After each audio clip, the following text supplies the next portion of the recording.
Masih ingat Clara Gopa dua semangka? Heboh joget di mobil Hotman Paris, kini duet dengan Abah Lala. Masih ingat Clara Gopa dulu mantan personil dua semangka? Namanya pernah mencuat lantaran berjoget di mobil Hotman Paris. Clara Gopa, penyanyi dangdut yang lekat dengan image seksinya. Diketahui, Clara Gopa dulunya adalah personil dua semangka. Namanya sempat membuat heboh publik usai berjoget di mobil pengacara kondang Hotman Paris.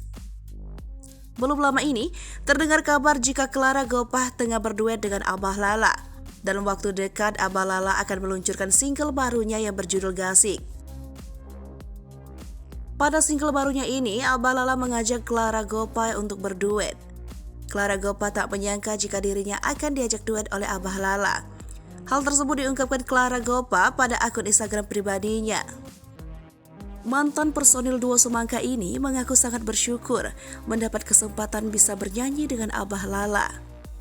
Clara juga mengatakan jika bernyanyi dan bersanding dengan Abah Lala adalah salah satu impiannya. Sebagai informasi, single terbaru Abah Lala yang berjudul Gasik ini akan rilis pada tanggal 2 Desember 2022.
Hai pemirsa Sri Popo TV, jangan lupa komen, like, dan subscribe, serta tonton terus berita-berita terupdate lainnya ya.